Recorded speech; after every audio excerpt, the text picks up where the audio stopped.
Hi all. Today I'm just here to share my DK tank build that I've been using in Infinite Archive and it has been super successful so far. Let's get right into it. Let's discuss our slottables. First, we'll talk about our food, which is Bewitched Sugar Skulls and Ozorga's Red Frothgar.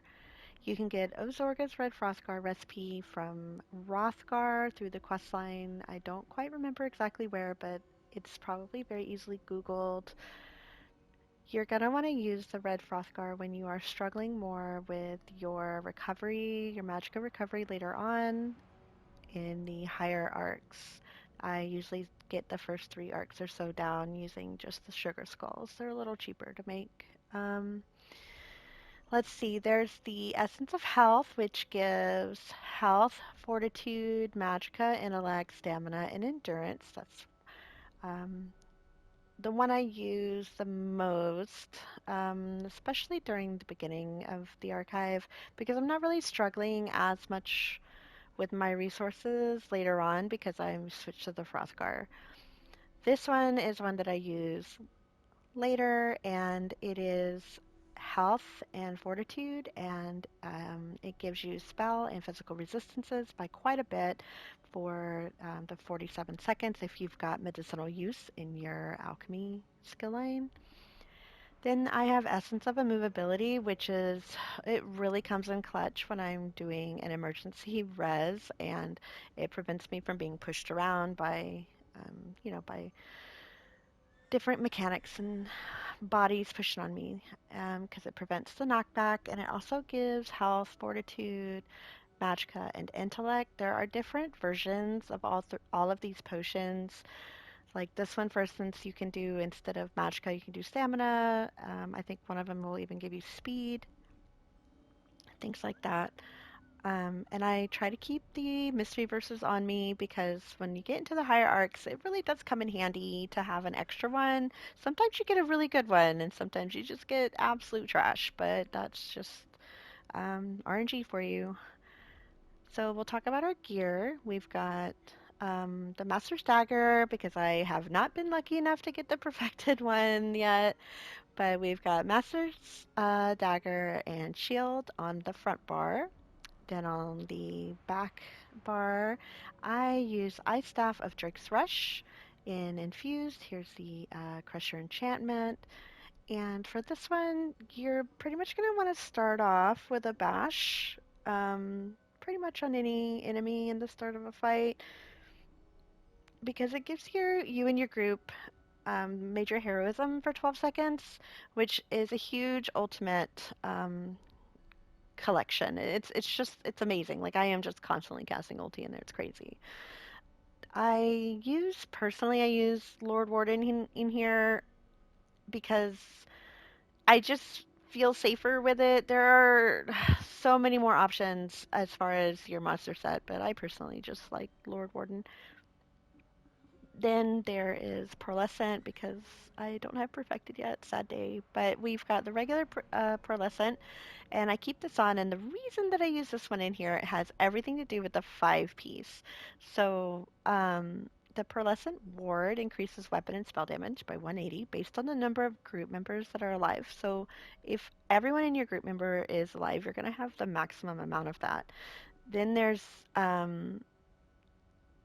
the 66% damage reduction based on the number of group members that are dead.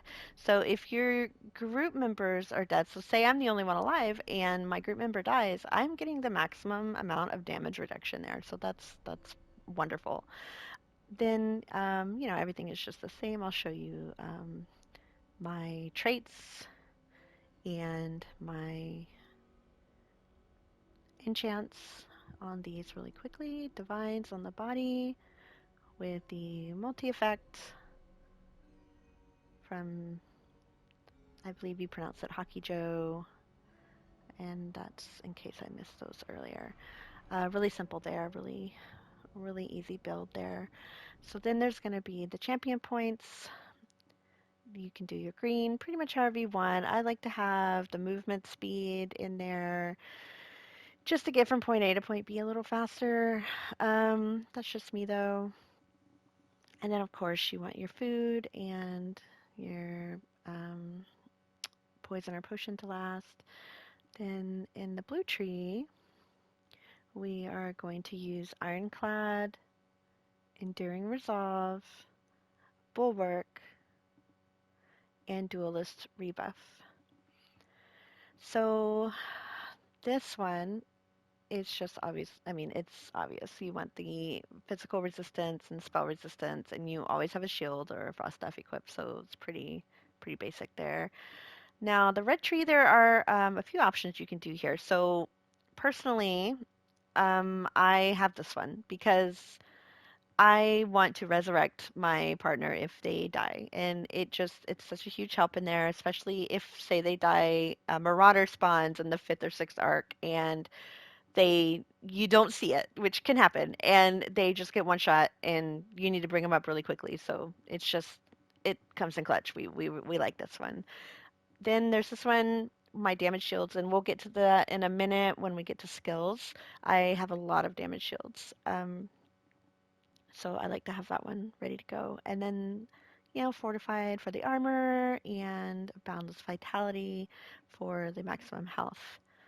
So that's that. Then we're going to go into skills.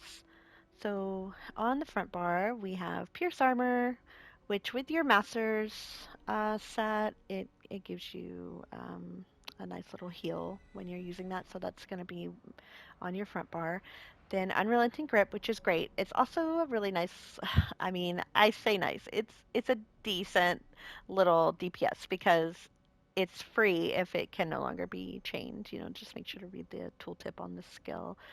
Then Choking Talons, which gives us synergy, which causes quite a bit of AoE damage for my partner.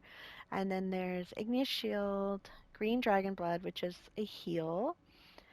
And right now I have Aggressive Horn on my front bar. Barrier would also work. It's very important to do both, and I just have not been into Cyrodiil, so don't judge me. So then there's Magma Shell is my other ulti. I keep that one on my back bar. That's usually the one that I cast the most. It's really came in handy in quite a few fights, especially towards the higher arcs. There's Hardened Armor, which I believe is also a shield, so I think that's my third one that I've got going. Overflowing Altar for my partner mostly to get a heal in case they do not have any self heals. It's also a pretty good like oh crap heal, so that's good. Then my one that I kind of switch out depending on the fight is Cinderstorm. As you can see, I'm still leveling it, but it is a heal for my partner and reduces enemy movement speed. But the problem with this one is when you're in a fight where you're moving around a lot, especially with the Thoat or however you say that, you're going to be moving around quite a bit. And your ally might not be able to be in this one. So something I kind of switch it with sometimes is Inhale, which I am still leveling, don't judge me. And it's really good. It's just a heal for myself right now, and it does damage. But again, just you switched out as needed. It just depending on the fight, you, you don't really want to go in there and not be where you're not wanting to switch your skills depending on the fight that you're going into. So be willing to change some things around, spend a little time switching your skills when needed, things like that. Then there's Blockade of Frost and Frost Clench, which is my another one of my taunts. That's pretty much it. It's really not a super fancy build. It's really simple, really easy to get the pieces, and it's been super effective. And if anybody has any questions, please feel free to reach out, and I'm willing to talk it over. If you have any suggestions on making it better, I am open to it. I would love to hear it. But I hope it really helps somebody, and thank you for watching.